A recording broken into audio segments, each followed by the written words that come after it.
Master your thought, wisdom unlocked. There is a war happening inside you right now. Not a war with the world. Not a war with other people. Not a war with your circumstances.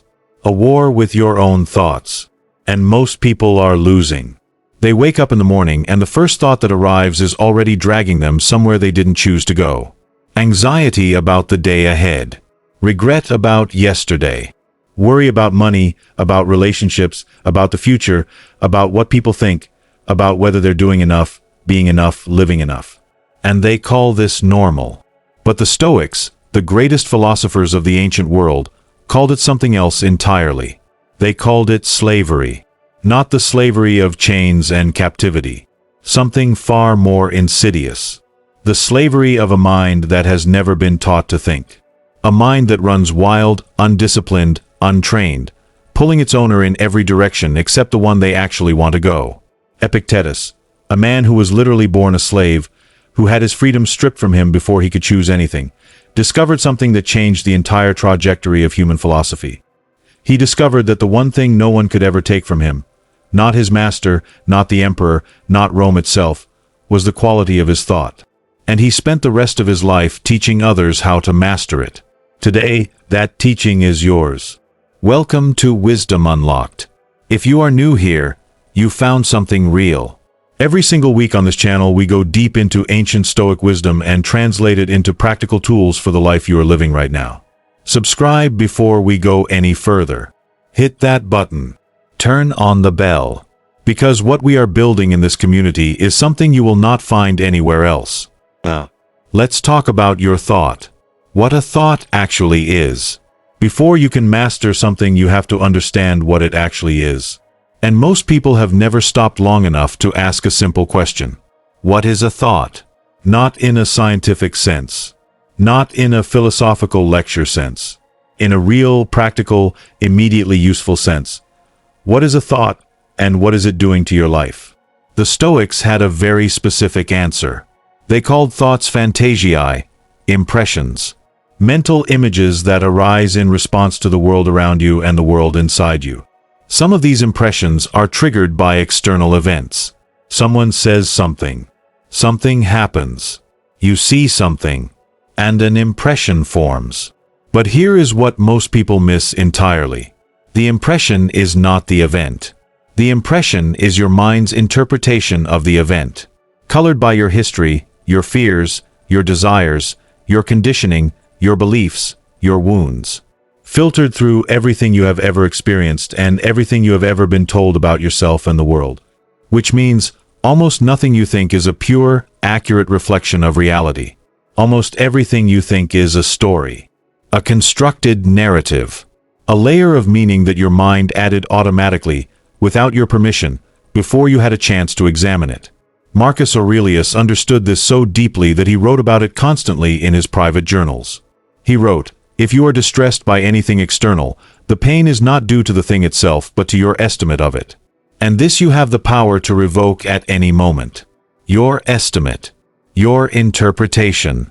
Your thought about the thing, not the thing itself."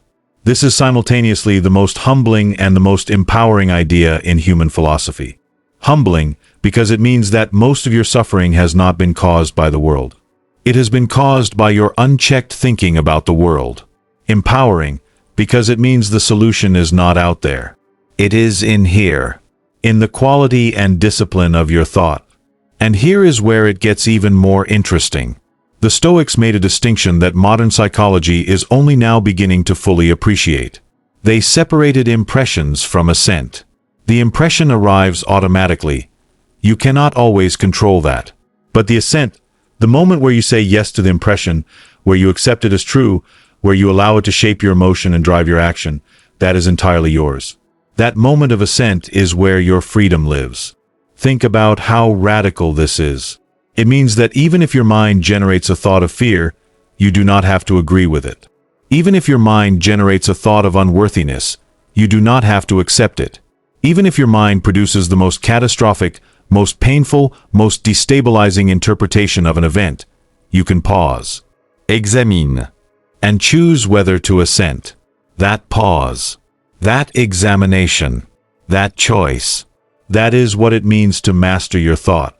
And it is a skill, not a talent, not a gift, not something reserved for emperors and philosophers. A skill, built through practice, available to everyone, including you. The three enemies of clear thought.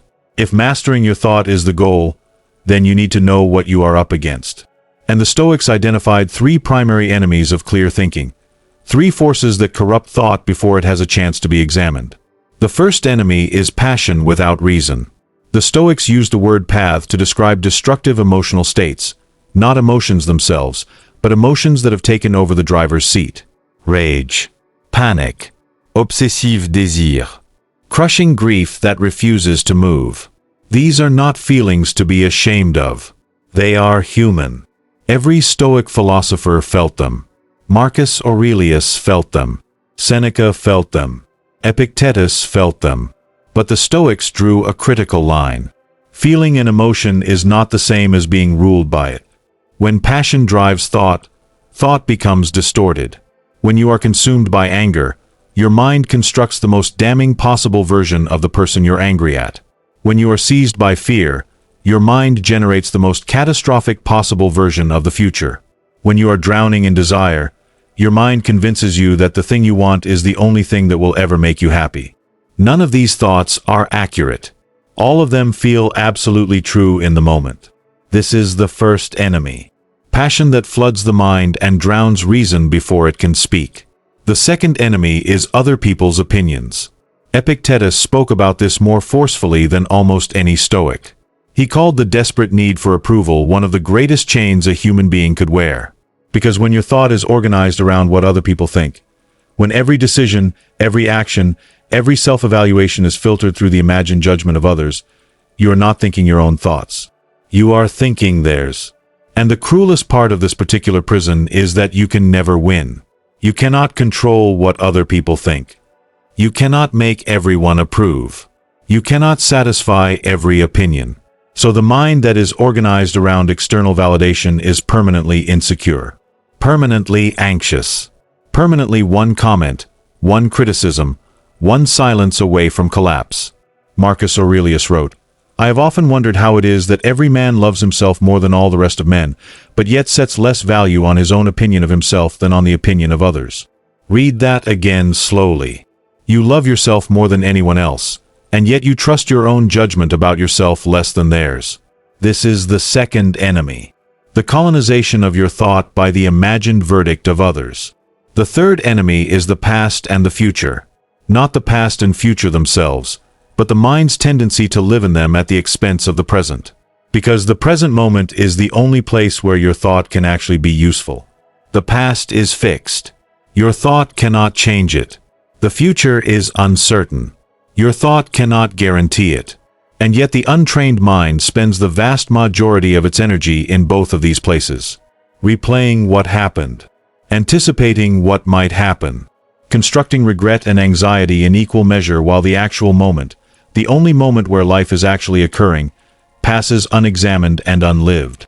Seneca wrote one of the most devastating lines in all of philosophy about this. He wrote, "We suffer more in imagination than in reality. More in imagination than in reality. The thing you fear has not happened. The regret you carry is over something that is already done. The anxiety you feel is about a future that may never arrive. And while your mind is consumed with these phantom battles, the real life in front of you is going to waste." These are your three enemies. Passion without reason. Other people's opinions. The imaginary wars of past and future. And the Stoics had specific, practical weapons for each one. The weapon of reason. The Stoics believed that reason was the defining characteristic of the human being. Not strength. Not beauty. Not status or wealth or success. Reason. The capacity to examine, to evaluate, to choose thought deliberately rather than react automatically. They called it logos, the rational principle that underlies reality itself. And they believed that when a human being thinks with genuine reason, they are participating in something divine. But reason is not passive. It is not simply the absence of emotion. It is an active force, a trained capacity, a muscle that must be exercised daily or it atrophies. And the primary exercise the Stoics prescribed for strengthening reason was something they called the examination of impressions. Here is how it works in practice. En impression arrive. Something happens. A thought forms. And before you assent to that thought, before you say yes to it and let it drive your emotion and your action, you run it through a series of questions. The first question, is this thought true? Not does it feel true. Not does it seem plausible. Is it actually, demonstrably, verifiably true? Most of the thoughts that cause the most suffering cannot survive this question. The thought that you are a failure, is that actually true? Or is it a distorted interpretation of a specific failure? The thought that no one cares about you, is that actually true? Or is it an emotional response to a moment of loneliness? The thought that everything is falling apart, is that actually true? Or is it your mind in a state of overwhelm generating catastrophic conclusions from incomplete data? Run the thought through the question. Is this true? The second question, is this thought useful? Even if there is some partial truth to it, does thinking this thought serve you? Does it move you toward action, toward growth, toward the life you want to live? Or does it simply generate suffering without producing any corresponding value? The Stoics were ruthlessly practical about this. They had no interest in thoughts that produced pain without producing wisdom. If a thought does not serve you, if it generates suffering without producing insight or motivating improvement, it does not deserve your assent. The third question, is this thought mine? This is the most subtle and perhaps most important of the three. Is this thought something you have actually examined and chosen? Or is it something you inherited? From your parents? From your culture? From your wounds? From years of being told who you are and what you're worth and what is possible for you? Many of the most destructive thoughts people carry are not their own. They were installed by others. By critical voices in childhood. By comparison to siblings or peers. By a culture that profits from making you feel inadequate. By relationships that diminished rather than expanded you. These thoughts feel like yours because they've been there so long. But they were never yours. They were given to you. And what was given without your consent can be returned without guilt. Is this thought true? Is this thought useful? Is this thought mine? 3 questions. Applied consistently. Applied with the ruthless honesty the Stoics demanded. And over time, not overnight, but steadily and powerfully over time, the quality of your thought begins to transform. Because you are no longer accepting every impression your mind generates as truth. You are examining them, interrogating them, deciding which ones deserve your agreement and which ones can be released. This is the weapon of reason, and it is the most powerful tool the Stoics ever developed. The practice of reframing. Beyond the examination of impressions, the Stoics developed a specific practice for transforming thought that is so powerful, so immediately applicable, that I want to dedicate an entire section to it. They called it hypomone, patient endurance combined with deliberate reinterpretation. The modern word for it is reframing. But the Stoic version goes far deeper than what most people mean when they use that word today.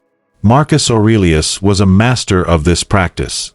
Throughout his journals, he constantly took situations that the mind would naturally interpret as negative and deliberately reframe them, not to pretend they were positive, but to find the angle of interpretation that was both honest and useful. Here is a specific example from his writing. He wrote about difficult people, the kind of people who drain your energy, who frustrate your plans, who seem to exist specifically to make your life harder. And his reframe was this: these people cannot help being what they are. They are products of their own thinking, their own wounds, their own limitations. Getting angry at them is like being angry at a person for being short. Is that a passive, defeated thought? Absolutely not. Marcus Aurelius still dealt with difficult people, still made hard decisions about them, still held people accountable. But he did it without the corrosive anger that would have clouded his judgment and poisoned his mind. The reframe changed not his action, but the quality of his thought while acting. And this is the crucial distinction. Reframing is not about changing reality. It is about finding the interpretation of reality that serves your highest self rather than your lowest impulse. Let me give you some reframes the Stoics used that you can apply today. The obstacle reframe. When something blocks your path, your mind's first interpretation is usually, "This is a problem. This is in my way. This is stopping me." The Stoic reframe. This obstacle contains information. It is showing me something I didn't know. It is developing in me something I didn't have. The path through it is the path forward. Marcus Aurelius expressed this as, "The impediment to action advances action. What stands in the way becomes the way." The critic reframe. When someone criticizes you, your mind's first interpretation is usually defensive or deflated. "They're wrong." Or, "They're right and I'm worthless." The Stoic reframe. What truth, if any, is in this criticism? Can I extract something useful from this without taking on the pain of the delivery? The critic, however unkind, may be handing me something valuable. The failure reframe. When something doesn't work, your mind's first interpretation is usually, "I failed. I'm a failure. This is proof of my inadequacy." The Stoic reframe. This is data. This attempt produced information about what doesn't work. That information is exactly what I need to find what does. Every failure is a step closer to the method that succeeds. The loss reframe. When you lose something, a relationship, an opportunity, a possession, a version of the future you expected, your mind interprets it as subtraction. Something has been taken. The Stoic reframe, and this one requires the most courage, is the reframe Epictetus used constantly. Nothing was ever truly yours to keep. You had it. You enjoyed it. It moved on. The grief is real. But the idea that you were owed permanent possession, that was always the illusion. None of these reframes are easy. None of them arrive naturally. They must be practiced deliberately, consciously, repeatedly, until they begin to compete with the automatic negative interpretation and eventually, over time, replace it as the default. This is the work of mastering your thought. Not a single moment of insight, but a daily, patient, deliberate practice of choosing how you interpret what happens to you. And here is what the Stoics promised, not as a spiritual hope, but as a practical guarantee. The person who masters the reframe masters their emotional experience of life. Not because their circumstances become easier, but because their interpretation of their circumstances becomes wiser, more resilient, more useful, more free. The discipline of focused thought. There is another dimension of mastering thought that the Stoics addressed with particular urgency. One that is more relevant today than it has ever been in human history. The discipline of focused thought. The ability to direct your mind, fully, completely, without distraction, toward what actually matters. Because a thought that cannot focus is not a thought that serves you. It is a thought that scatters. That schemes the surface of everything and goes deep on nothing. That begins 10 ideas and completes none of them. That is perpetually interrupted, perpetually fragmented, perpetually pulled in directions that were not chosen. And this is the condition of the modern mind. Not because modern people are weak or lazy or undisciplined, but because the world we live in has been deliberately engineered to prevent focused thought. Every notification, every alert, every platform, every piece of content is designed to interrupt. Tout fragment. To redirect. To pull your attention away from what you were doing and toward what someone else wants you to see. The Roman philosopher Seneca, writing 2,000 years before the internet existed, could have been describing it exactly when he wrote, "Gather and save the time which till lately has been forced from you, or filched away, or has merely slipped from your hands. Make yourself believe the truth of my words, that certain moments are torn from us, that some are gently removed, and that others glide beyond our reach." Torn from us. Filched away. Gliding beyond our reach. That is your attention. Every single day. Being systematically taken from you. And without focused attention, without the ability to direct your thought deliberately and sustain it, you cannot think deeply. You cannot create meaningfully. You cannot solve problems with genuine insight. You cannot build anything that requires sustained concentration. You cannot, ultimately, master your thought, because a scattered mind has no master. The Stoics prescribed what they called prosoche, self-attention. The practice of watching where your mind goes.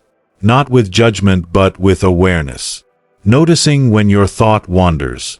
Noticing what pulls it. Noticing the patterns of distraction. And gently, firmly, returning your attention to where you chose to place it. This is the foundational practice of focused thought. Not forcing the mind. Not punishing it for wandering. Simply noticing and returning. Noticing and returning.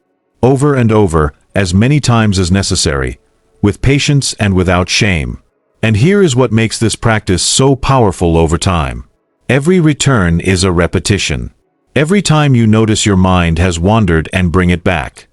That is a mental repetition equivalent to a physical rep in the gym.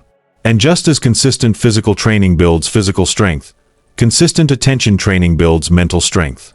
The ability to focus, to sustain thought, to direct your mind deliberately rather than having it pulled automatically. This is built one return at a time. Marcus Aurelius wrote, "Confine yourself to the present, not as a spiritual platitude, as a practical instruction for the discipline of thought. Be here.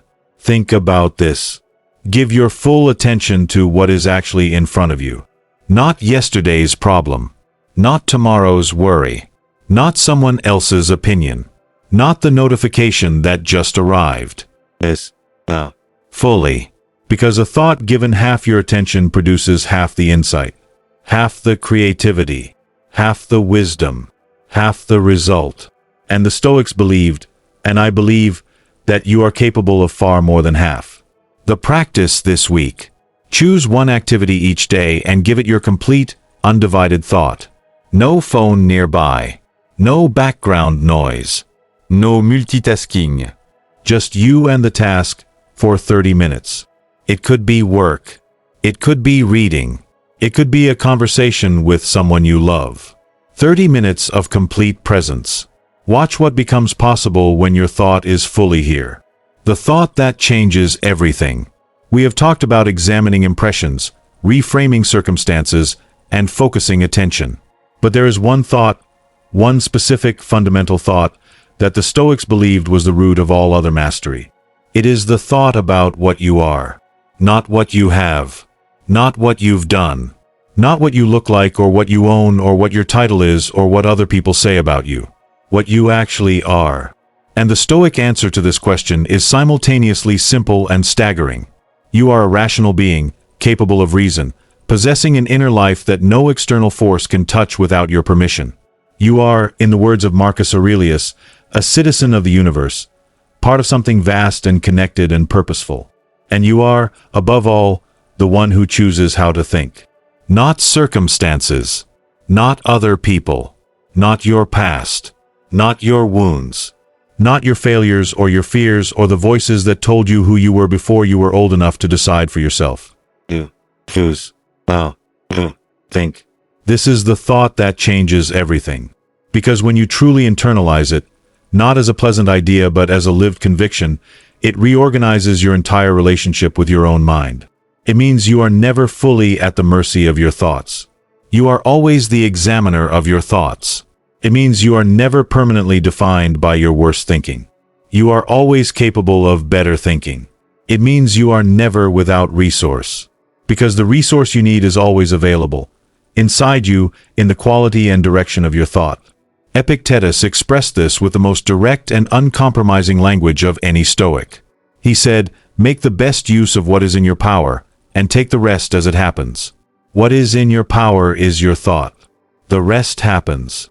And your thought determines what the rest means, how you respond to it, and who you become because of it. This is not small. This is not a minor philosophical point. This is the entire structure of a free and well-lived human life. Because the person who masters their thought, who examines impressions, who reframes obstacles, who focuses deliberately, who knows what they are and therefore knows what is possible, that person cannot be defeated by circumstance. They can be challenged. They can be hurt.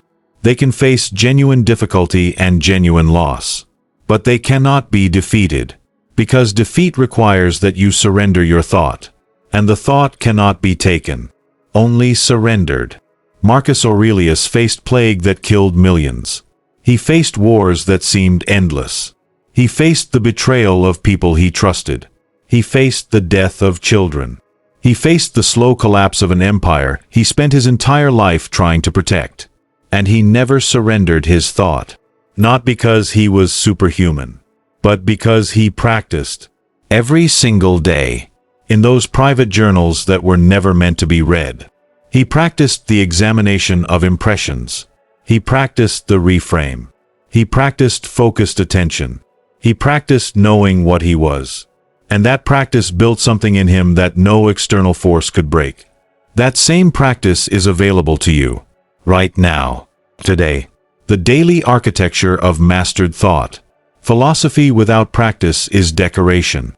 The Stoics knew this, which is why everything they built was designed to be lived, not just understood. So let me give you the complete daily structure. The architecture of a life built around mastered thought. Morning to night. Practical, specific, immediately usable. The morning thought. Before you check anything, before the phone, before the news, before any external input, give your mind 5 minutes of intentional thought. This is not meditation in the traditional sense. This is active mental preparation.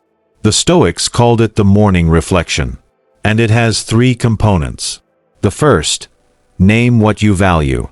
Not abstractly, specifically. What matters to you today? What kind of person do you want to think like today? Write it down if you can. Speaking or writing a value makes it real in a way that merely thinking it does not. The second, anticipate the tests. What will challenge your thinking today? Where will the temptation to react rather than respond be strongest? Who might trigger your defensive thoughts? What outcome might not go as planned? See it coming. Prepare your response. The Stoics called this premeditatio, thinking through the challenges in advance so they don't ambush you. The third, set the anchor. 1 sentence. 1 thought that you will return to throughout the day when your mind drifts. It might be a line from Marcus Aurelius. It might be a personal principle. It might simply be, I choose my thought. Whatever it is, make it specific, make it true, and make it yours. 5 minutes. Every morning. This is the foundation. The midday examination. Somewhere in the middle of your day, lunch, a break, a transition between tasks, take 2 minutes for what the Stoics called epimelia, care of the self. Ask, how has my thinking been this morning? Where did I examine impressions carefully? Where did I assent to thoughts that don't serve me? Where did my mind scatter when it should have focused? Not with judgment, with curiosity. The way a scientist examines data, interested, honest, looking for patterns and information. 2 minutes. A brief, honest check-in with the quality of your thought. And if you find you've drifted, no drama. Simply reset. Reconnect with your morning anchor. And continue. The evening review. This is the practice Seneca described in most detail and practiced most consistently. Before sleep, review the day through the lens of your thought. 3 questions. Write the answers if you can. Writing forces clarity that thinking alone rarely achieves. Where did I think well today? Where did I examine rather than react? Where did I reframe rather than catastrophize? Where did I focus rather than scatter? Acknowledge this specifically. Progress recognized is progress reinforced. Where did I surrender my thought to something that doesn't deserve it? Where did an unchecked impression drive a reaction I regret? Where did passion override reason? Where did other people's opinions colonize my thinking? Be honest. Be specific. Be curious rather than condemning. What thought do I want to carry into tomorrow? Not a goal. A thought. A principle. Un reframe. Something that emerged today that you want to take with you into the morning. 10 minutes. Every evening. And over weeks and months, the patterns of your thinking become visible in a way they never were before. You see your triggers. You see your defaults. You see where you are strong and where you still need work. And you see, unmistakably, undeniably, the growth. The genuine, measurable improvement in the quality of your thought. The weekly practice. Once a week, go to the source material. Read the Stoics directly. Meditations by Marcus Aurelius. Letters from a Stoic by Seneca. Discourses by Epictetus. Read slowly. Read actively. Stop when something strikes you. Ask, how does this apply to my thought right now? Not in theory, in practice. What specific pattern of thinking does this challenge? What specific thought does this help me examine? This weekly practice keeps the philosophy alive. It prevents it from becoming abstract. It gives your daily practice fresh material and renewed depth. And it connects you, across 2,000 years, to human beings who faced everything life could throw at them and chose, deliberately, every single day, to master their thought. The thought that sets you free. We have covered a great deal today, and I want to close with the thought that sits at the center of everything we have explored. The thought that the Stoics return to again and again. The thought that I believe has the power to fundamentally change the direction of your life if you let it truly land. You are not your thoughts. You are the one who examines them. Read that again. You are not your thoughts. You are the one who examines them. Every anxious thought that has ever visited your mind, you are not that thought. You are the one who can look at it, question it, and choose whether to assent. Every thought of unworthiness, of inadequacy, of failure, of being too late or too broken or too far behind, you are not those thoughts. You are the awareness that can examine them and decide they are not true. Every thought of fear about the future, every thought of regret about the past, every thought of bitterness about what someone did to you or what life failed to give you, you are not those thoughts. You are the reasoning faculty that can see them clearly and choose differently. This is what the Stoics meant by freedom. Not freedom from difficulty. Not freedom from pain. Not freedom from the hard, unpredictable, sometimes devastating reality of a human life. Freedom from the tyranny of unchecked thought. And this freedom, unlike every other kind of freedom, cannot be taken from you. It can only be surrendered or cultivated. Epictetus chose to cultivate it in chains. Marcus Aurelius chose to cultivate it on a throne. And you, wherever you are, whatever you are carrying, whatever has happened to you and whatever you are afraid might happen, you can choose to cultivate it here, today, in the life you are actually living. Not when things get easier. Not when circumstances improve. Not when you feel ready. Because the thought you think right now is shaping the person you are becoming. And the person you are becoming is making the choices that will define the life you look back on. Master your thought, and you master your life. If this video gave you something real today, a shift in how you see your own mind, a single idea that landed somewhere deep, do one thing. Subscribe to Wisdom Unlocked. Right now. Hit that button. Turn on the notification bell. Because every week on this channel we go deeper. Deeper into Stoic philosophy, deeper into practical tools, deeper into the kind of wisdom that actually changes how you live. This is a community of people who have decided that their thought is worth mastering, that their mind is worth training, that the ancient wisdom of the greatest philosophers in history is not a museum piece. It is a living, breathing, daily practice that makes real people's real lives genuinely better. There is a place here for you. Subscribe. Share this with someone who needs it. And come back next week. Because we are just getting started. Stay disciplined. Stay present. Stay free. This is Wisdom Unlocked.